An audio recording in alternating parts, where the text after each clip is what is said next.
आज आपण मस्त असे गोल गरगरीत आलू बोंडे किंवा मग बटाटा वडा तयार करणार आहोत। आणि हे वडे तयार करताना मी अजिबात हाताने इथे टाकलेलं नाही आहे तेलात, तरी पण खूप सुंदर असे बटाटे वडे तयार झालेले आहेत। तर मस्त असे मिश्र भाज्या टाकून याच्यामध्ये भाजी वगैरे टाकून हे आलू बोंडे बटाटे वडे तयार केलेले आहेत मी। आणि हा खूप छान असे लागतात, टेस्टी लागतात। तर तुम्ही सुद्धा ही रेसिपी नक्कीच करून बघा। तर सर्वात प्रथम इथे थोडंसं मी इथे मसाला तयार करून घेते। त्यासाठी मी एक छोटीशी कढई घेतलेली आहे आणि त्याच्यामध्ये 2 चमचे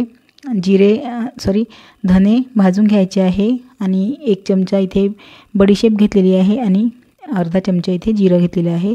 यांना चांगलं असं खमंग भाजून घ्यायचं आहे, तेल वगैरे घालायचं नाही अजिबात, असंच कोरडं सुक्कं भाजून घ्यायचं आहे। आणि आता हे काढून ठेवून देऊ आणि थोडंसं इथे बेसन भाजून घ्यायचं आहे, ते सुद्धा आपण आपल्याला इथे वापरायचं आहे बेसन म्हणून, हे सुद्धा भाजून घ्यायचं आहे। खूप छान अशी आपण आलू बोंडे तयार करणार आहोत। तर हे धने वगैरे जे आहे ते मिक्सरला हलकेसे वाटून घेणार आहे, खूप जास्त अशी पावडर आपल्याला अजिबात करायची नाही आहे। तर असेच फक्त असे दरदरी त्याला असं वाटून घेतलं उबडधबड मिक्सरमध्ये असं। तर आता इथे मी एक कढई घेतलेली आहे आणि कढईमध्ये थोडंसं तेल घातलेलं आहे। तर बघा थोडंसं तेल गरम व्हायचं होतं पण मी टाकून दिलं जिरा मोहरी। तर इथे मी तुम्हाला दाखवत आहे काय काय साहित्य आहे। तर मिरची, कांदे, कढीपत्ता वगैरे घेतला आहे, मेथी कापून घेतलेली आहे छान अशी बारीक बारीक, आणि इथे थोडंसं मस्त असे मटार घेतलेले आहे। हा व्हिडिओ थोडा जुना आहे, म्हणजे हिवाळ्यातला आहे, मी करून ठेवलं होतं शूटिंग। तर इथे आलू घेतलेले आहे 1 किलो, छान असे उकळून घेतले आणि बारीक बारीक याला मॅश करून घेतलं होतं। हिवाळ्यामध्ये अशा भरपूर अशा भाज्या असतात आणि अजून कोबी वगैरेसुद्धा मी फुलगोबीसुद्धा टाकणार आहे। तर मोहरी वगैरे चांगली अशी तळतळली आहे। तर जिरा आणि मोहरी तळतळल्यानंतर लगेचच आपल्याला इथे हिरव्या मिरच्या आणि कांदे घालून घ्यायचे आहे आणि हे सुद्धा झाल्यानंतर फक्त आलं लसूण जिऱ्याची पेस्ट टाकायची आहे याच्यामध्ये आणि ते सुद्धा चांगलं परतून घ्यायचं आहे। हिवाळ्यामध्ये भरपूर अशी मेथी वगैरे असते आणि आताही आपल्याला मिळते बाजारामध्ये, आजकाल 12ही महिने सगळं मिळतं। तर इथे फुलगोबी जी आहे ती बारीक बारीक अशी कापून घेतलेली आहे, ते सुद्धा टाकून घ्यायचं आहे। बरेच जण आलू बोंड्यामध्ये फक्त इथे आलूचाच वापर करतात, पण तुम्ही मेथी, मटर आणि इथे फुलगोबी वगैरे टाकली तर खूप सुंदर अशी चव येते। तर मेथी पण छान अशी भरपूर टाकत आहे मी याच्यामध्ये, बघा हिरवीकंच अशी मेथी आहे। आणि मेथी जर नसेल, आता उन्हाळ्यामध्ये जर करत असाल मेथी नसेल तर थोडीशी कसुरी मेथी तुम्ही इथे नक्कीच वापरा, त्याच्यामुळे सुद्धा खूप छान अशी टेस्ट येईल आलू बोंड्याला।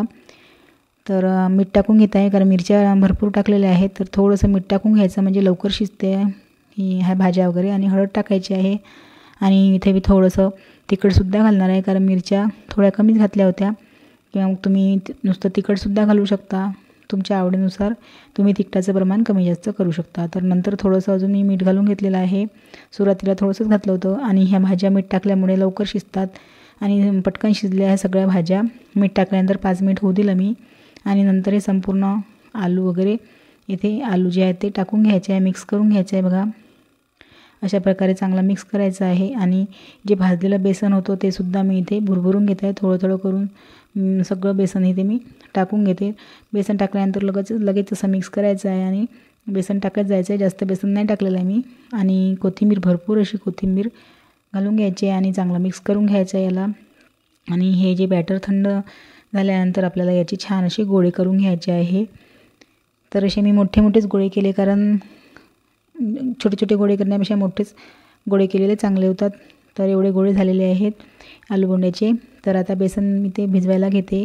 तर मी बेसन वगैरे असं अंदाजानेच घेत आहे, जसं आपल्याला थोडंसं जर आलू बोंडे म्हणजे एका वेळेस नसेल करायचे तर आपण थोडंसं बेसन कमी भिजवून नंतरसुद्धा करू शकतो। तर याच्यामध्ये मीठ टाकायचं आहे, थोडासा ओवा टाकायचा आहे, हातावर क्रश करून घ्यायचा म्हणजे छान अशी चव येते, आणि चवीला मीठ घालायचं आहे आणि थोडंसं तिखट घालायचं आहे, जास्त नाही घालायचं तिखट, थोडंसं घालायचं आहे।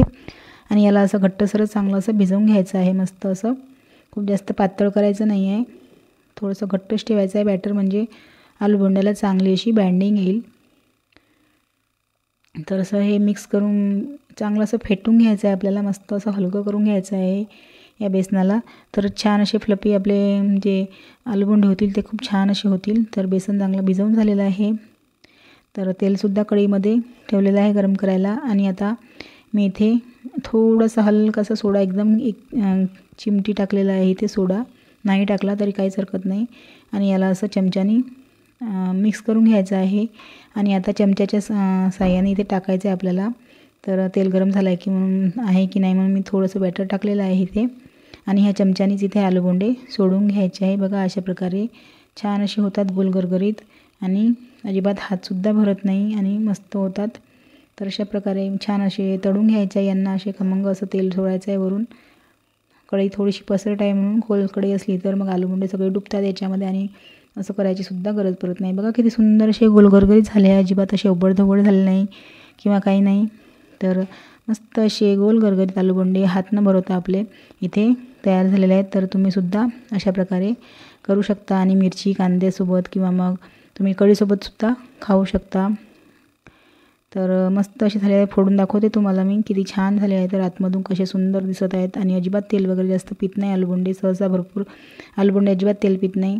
तर बघा किती सुंदर अशा भाज्या दिसत आहे याच्यामध्ये. मस्त अशा हिरव्या कंच असं दिसत आहे आपलं बॅटर आतमधनं हिरवं पिवळं आणि खूप सुंदर असं बॅटर दिसायलाच खूप सुंदर दिसत आहे आणि खायला तेवढ्या